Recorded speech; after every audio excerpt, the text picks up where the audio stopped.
Hello and welcome to episode 3 of Unique Formats.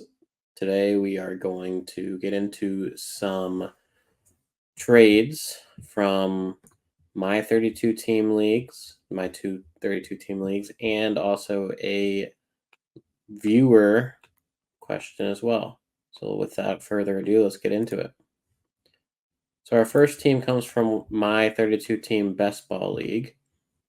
And this is not my trade, this is someone else's, so I hid the names for their privacy. But we've got someone sending away Brian Robinson and receiving a 2025 first. So, on the face of it, if you are not super familiar with 32 team leagues, this seems like you're maybe under or overpaying for Brian Robinson. If this was in the context of a 12 team league, you would be absolutely correct. But as it stands, we don't know where this 2025 first is going to land. It could be, if it's one of the bottom 12 teams, it's an actual first, in which case you did well. If it's from 13 to 24, it's a second. You got about fair value. And if it's from 25 to 32, then you're feeling pretty lousy about it because you just sold Brian Robinson for a third. So I think putting it somewhere in the second range is normally kind of a good blanket assumption. But let's take a look at these teams here. So the team adding Brian Robinson is on the right here. And so this is so it's best ball, and it's also IDP. I didn't put any of the IDP starters in here, but there's one super flex position and then 5 flex spots. So let's go through and count starters. Dak Prescott, bona fide starter. You're gonna miss him on his bye week or if he gets injured, but that's going to be kind of the nature of the beast when you're in a 32 team league, unless you plan for that. Then for our flex spots, you've got Saquon. We'll probably lock up a spot every week. So that's 1. Brian Robinson, 2. Deebo Samuel, 3. Dalton Schultz, 4, maybe. And then your 5th one can kind of bounce around between Michael Wilson, Josh Reynolds, Charlie Jones, Michael Hardman, Rondale Moore, if he's not injured. But I think he is out for the season. But so that 5th one will probably bounce around some, but a reasonable team. And with some flexibility as well. They're only missing one of their firsts, so they can go out and buy some depth pieces with their remaining picks if they so choose. So pretty strong team. Hard to say exactly where it's going to fall in this league, but I would imagine you're looking at a late second at best, right? Let's say that this is the 10th best team, you're getting the 22nd overall pick, if that maths. So you're getting, the 2-0 or the 210 in a normal 12 team league, which I don't love giving up Brian Robinson for the 210. If I'm looking over here, so they pick up the extra first. Let's look at their starters. So they've got Joe Burrow locking up the quarterback spot, and then they've got Pacheco, Kamara, Hubbard, Lockett, Ferguson are 5 decent starters. And some depth pieces as well. I think that in the context of this team, I'm okay with it. I wish you would have gotten more, maybe from a team that's worse. Although giving Brian Robinson is the sort of thing that makes a team better. So without Brian Robinson, the second team is not that good. So their pick probably looked a lot better. But ultimately, not a horrible trade for either side. I like it. I think I'd take the Brian Robinson side of this, but I can see why Team 1 did what they did. So going on to the next one, we've got 4 firsts. So a 2025 first plus 2 2026 first and a 2027 first for Brees Hall. Okay. So, what are the odds that any of these 4 firsts are any good? With Brees Hall going the other direction. We can assume that 25 and 27 are the Brees Hall owners, and probably one of the 2026 first is the Brees Hall owners. So if we look at this team, we've got Baker as their QB1. Got a couple of high value backups here in Joe Flacco and Nick Mullins with the JJ McCarthy injury going down. So possibly ending up with 2 starters in this roster at some point. But realistically, right now, you're taking 2 zeros at QB. I mean, the zeros aren't hitting your lineup, but you want to have as many live darts and best balls as you can. Then we look at our 5 starters. We got Brees Hall 1, Josh Jacobs 2, David Montgomery 3, Jerome Ford 4. And then our 5th spot's a little shaky, but you've got Justice Hill's a decent chance to get some goal line work. Isaiah Hodgins might get some catches. Mike Gesicki might be okay.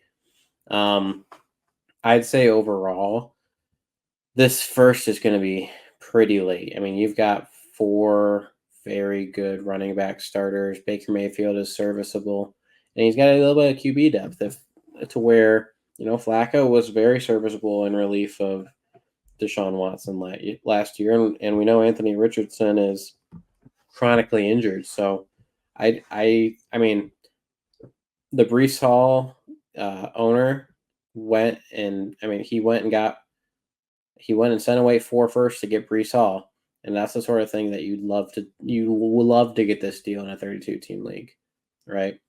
Where those firsts, that's realistically, let's say not best case scenario, but let's say a realistic outcome here.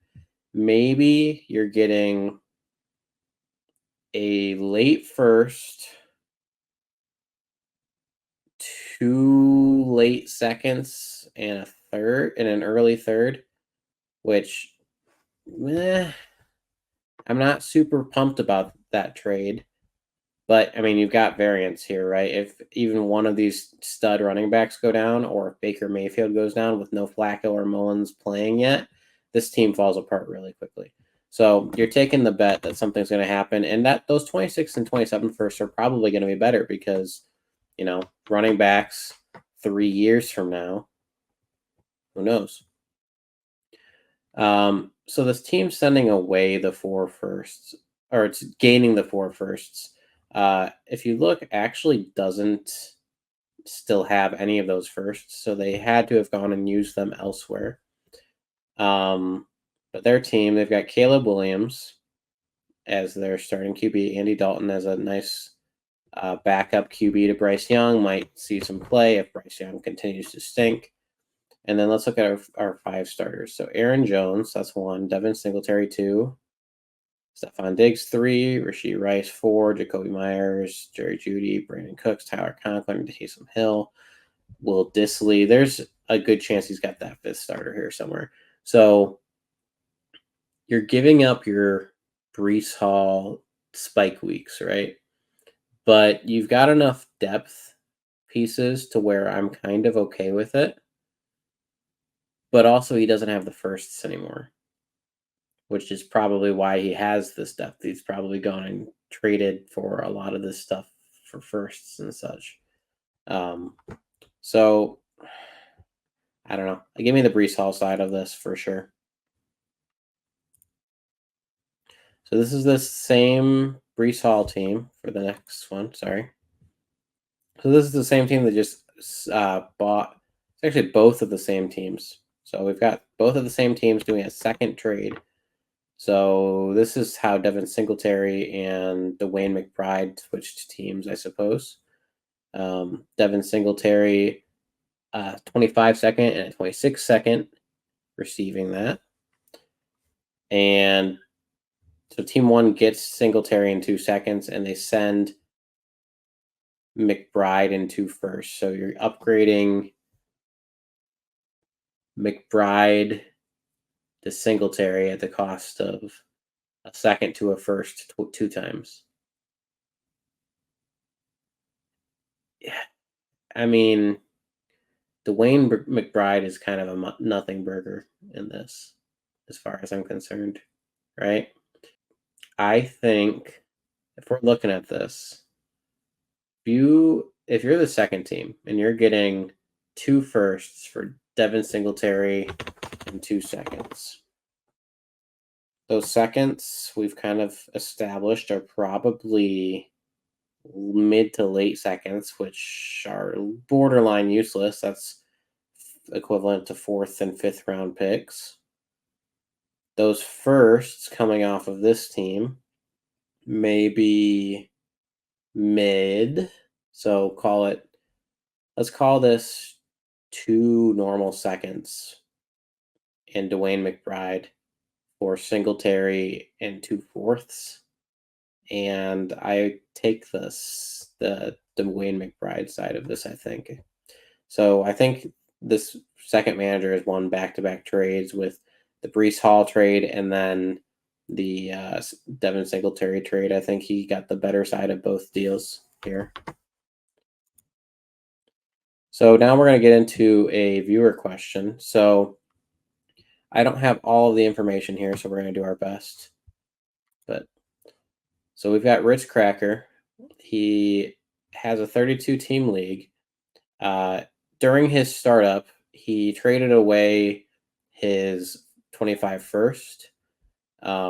He also had at that time Lamar, Amari Cooper, DK Metcalf, Curtis Samuel, Rico Dowdle, and Greg Dortch. And so he came back a few days ago with a trade question.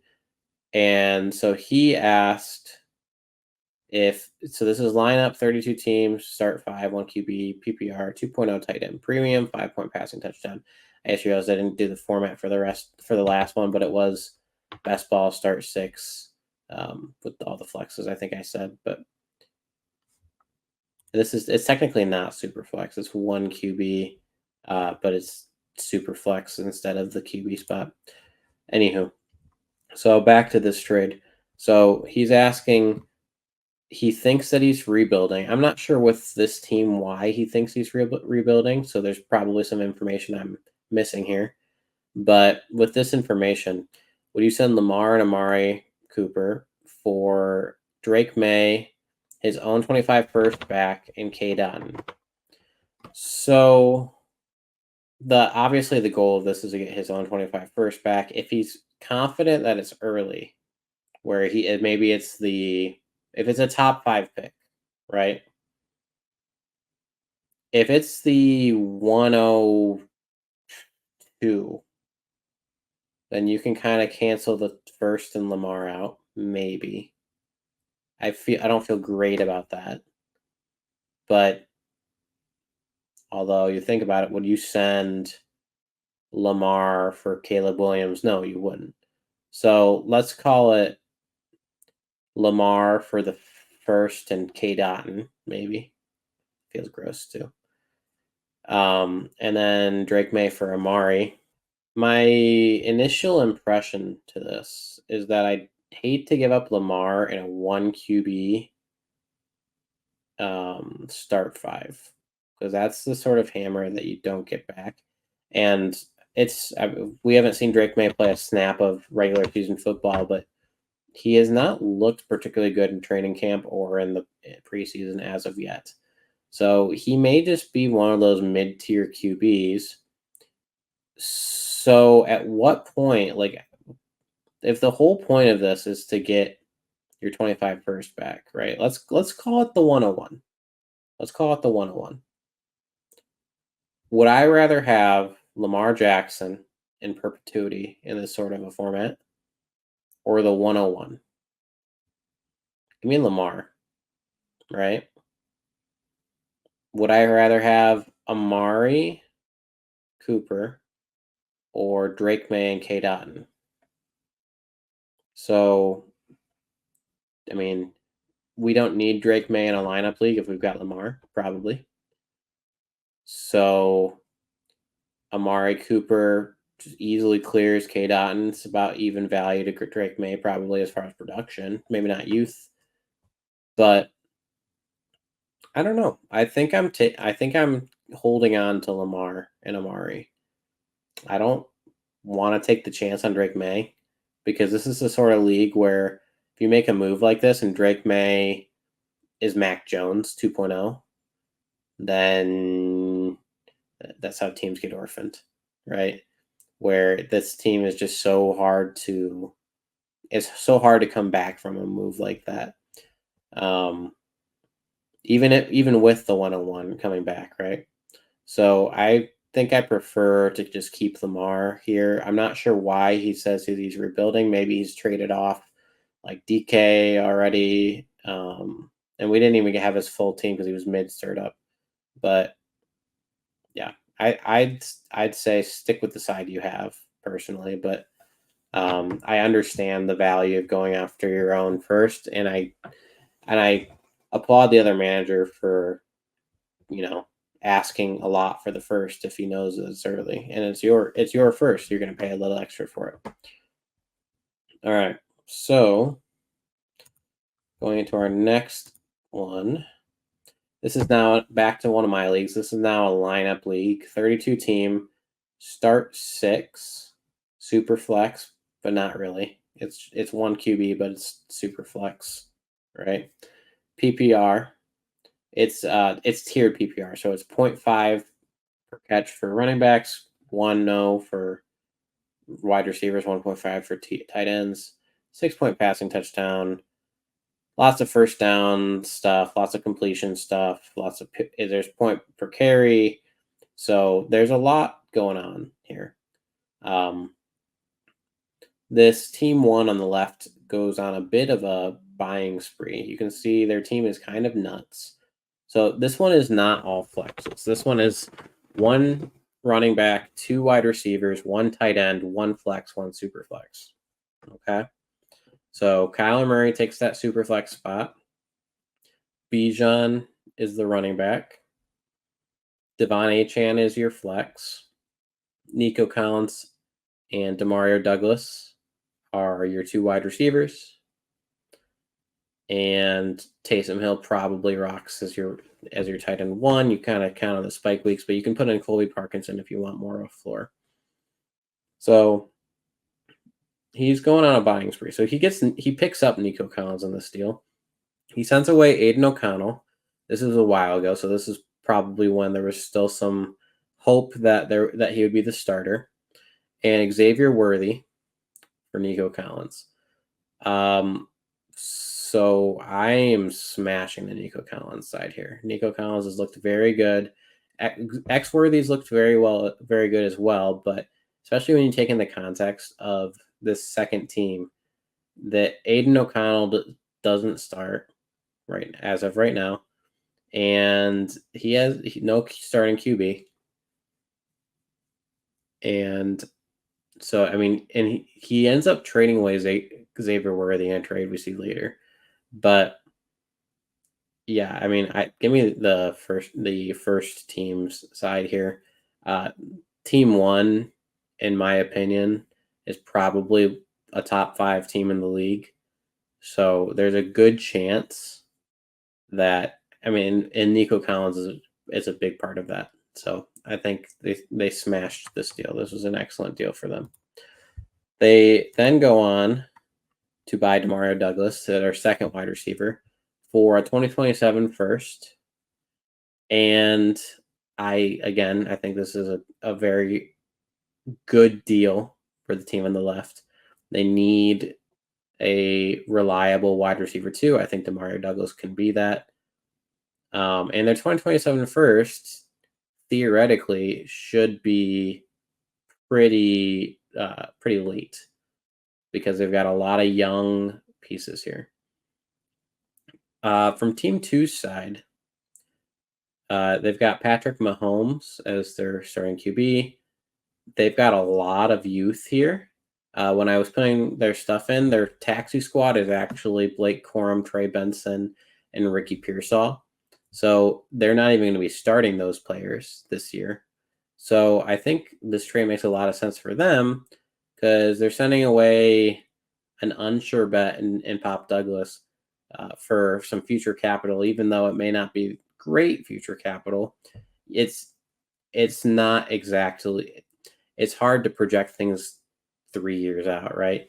Bijan Robinson and Devon Achane could both be out of the league and with injury, Todd Gurley style, right? So there's chances there. Although I like Team One's odds to be good in perpetuity.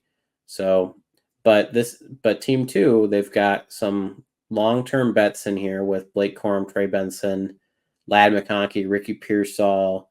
Those are all um, those are all quality picks. Patrick Mahomes is obviously going to be good for a while.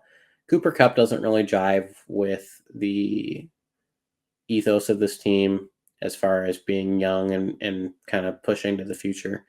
But I don't mind this move from Team Two's side, but give me Team One's side in this context. If I'm Team One, I'm happy. I think I probably got away with getting Pop Douglas for, call it, the 212, 301, kind of somewhere in that range. Going on to this next trade, kind of a silly little trade where Team One was just trying to get rid of some players so they could be under the roster limit. They sent away Michael Thomas for 3 fab. Not much to talk about here. Give me the 3 fab side. Michael Thomas is a nothing burger. This team on the right's not bad. They've got a lot of wide receiver depth, so they're probably starting Deontay Johnson, Tank Dell, and either Jordan Addison or Jerry Jeudy, which makes this trade even more bizarre considering they've got. I mean, Michael Thomas is the last wide receiver on this team I'd start, but then they've also got 3 startable running backs in Pacheco, Swift, and Wright. They've got Deshaun Watson is serviceable, and Sam Howell is one of the high value backups in the league behind Geno Smith there. So Team Two's roster is good. I think this is a silly little trade. Doesn't end up mattering much, but still give me the fab side. Going to the next trade. Finally, we have a team that doesn't involve the Kyler Murray owner. This does involve the Deshaun Watson owner that we just talked about. So this is how they acquired Pacheco, Chigo Okonkwo, and Jordan Addison. To do that, they sent away Eric Gray, Brock Bowers, and their own 2026 first. So let's look at the other team. The other team has Kirk Cousins, Jameis Winston, Taylor Heineke, Kenneth Walker, Justice Hill, Eric Gray, Daria Gombawale, Keon Coleman, Darnell Mooney, KJ Hamler, John Mechie, Brock Bowers. I'm not reading all the names, even though I just read most of them. But Kirk Cousins, serviceable. Jameis Winston, Taylor Heineke. I don't know why we're rostering Taylor Heineke, to be honest, as the QB3, but I guess Jameis Winston, sure. Maybe Watson doesn't come back right away. There's a good chance this team doesn't have a QB game 1. Brock Bowers is a hammer, a difference maker at the position you're hoping. Definitely worth going away from Chigo Okonkwo. So let's kind of just look at this. So what side of this trade do I want? If we call Eric Gray and a first Isaiah Pacheco, in this context, not in a 12-team context, but in this context, a 26 first and Eric Gray, Isaiah Pacheco. Give me Pacheco of those. And then Bowers over Addison, I think. And then Okonkwo is kind of just a nothing burger. So I think the Bowers side of Okonkwo or Addison's better, but then the Pacheco side is better than Eric Gray and the first. Probably ends up being pretty even. In the context of the teams, I would prefer the Pacheco Addison side. But I can see why you go for the extra liquidity of the first. I just don't know that, a year from now, this Watson team is going to be so bad that first is actually going to be like a true first. And you may have traded for, the 212 or the 204 or whatever, So really hard to say, but I think probably give me the Pacheco side. My biggest thing with 32 team leagues is players are always going to be better bets than picks, because they're known quantities, right? In a 32 team league, there's the range of outcomes is so massive that you don't really know what you're signing up for when you do it. If this is the 302, it's a lot different than if it's the 101, right? So just be wary of trading players for picks, without understanding what the other team looks like, right?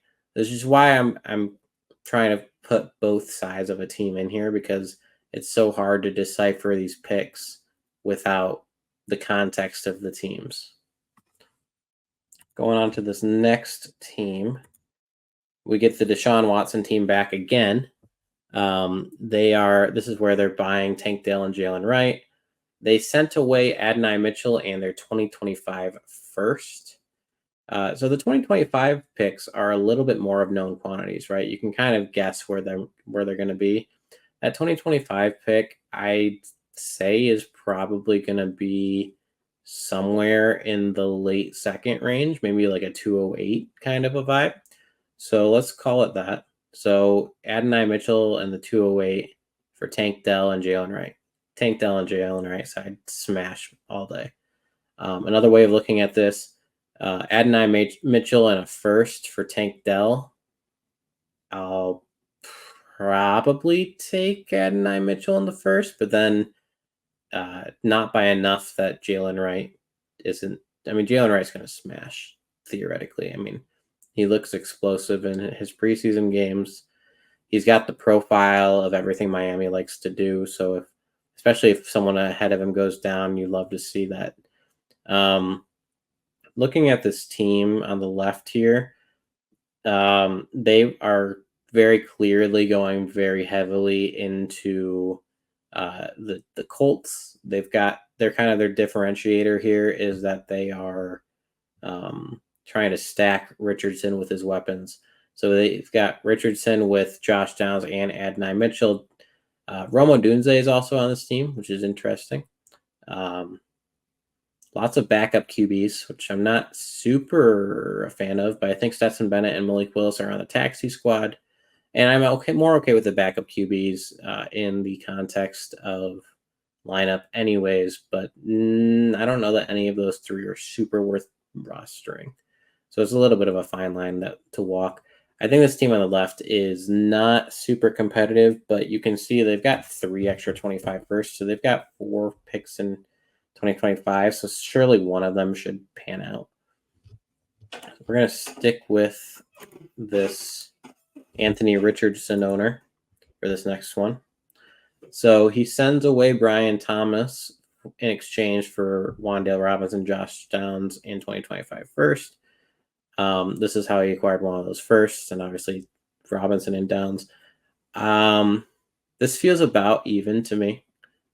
Brian Thomas is an unknown asset. I think there's a world where he's just Josh Downs.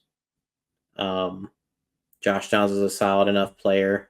I think if you set this up as Josh Downs on a first or Brian Thomas, I probably take the package. And then you get a free Wan'Dale, who's not nothing. So give me the Downs on the first side. This team on the right here is also doing the same thing as the team on the left, where they've got Lawrence, Mac Jones, Brian Thomas Jr., Parker Washington, Evan Ingram. So they are super heavily invested in the Jacksonville side. If I were these managers, I would go back and figure out another trade where we get Joe Flacco and Michael Pittman over to the Richardson owner for something, maybe like Odunze or something, but Odunze plus obviously. But if you're gonna do this, just go all in, right? But definitely a couple of interesting teams. I think the idea of stacking in such a shallow format is not horrible because it differentiates your team. I'm more of a fan of it in best ball, but I see why you'd want to do it because then if the Colts are just a high-powered offense, or the Jaguars are a high-powered offense, then your team's doing pretty good. But at the same time, if they start slipping, then you're going to lose a lot. So it's kind of a high risk, high reward bet when your lineups are so shallow. For this last trade of the night, we're going back to this Aiden O'Connell owner. So I said earlier he ends up trading away Xavier Worthy, and he trades Xavier Worthy for Jonathan Brooks. But so looking at these teams right now, I mean, just the trade by itself, give me Xavier Worthy all day. I mean, point per carry is not nothing, but between the two of these, give me the wide receiver and Patrick Mahomes' offense. That's looking really nice right now versus the running back and the Carolina offense that isn't going to be there to start the season. As far as these teams, on the left, we've got Caleb Williams with his handcuff Tyson Bagent, which I think is very well played. We've got a running back room, minus Brooks, sending away Brooks. These running backs aren't great, but you can piece together. You only have to start one. And then this wide receiver room is pretty good with Drake London and Xavier Worthy locking that down. Pat Freiermuth can be our tight end. And then you're trying to find a flexible player, which you don't love, but you've got 5 solid starters of your 6. It has all their own picks. On the Aiden O'Connell side, on the Jonathan Brooks side, rather, I don't love this team on the whole. The lack of a starting QB, Jonathan Brooks being injured, Roman Wilson being injured and buried, Cole Kmet playing behind Gerald Everett. This team doesn't feel like it's in a strong position to contend. So I don't know why we're buying running backs, which is part of the issue here too. I think maybe when they traded Xavier Worthy, maybe they felt more confident in their wide receiver core. Obviously, the rest of their running back core is not anything special, but maybe they thought that they were going to start Brooks as their one running back and then Wilson and Polk as their 2 wide receivers, and then rotate through Roman Wilson and Jalen Hyatt, Brendan Rice, Javon Baker. All 4 of those guys are like decent bets for a flex spot.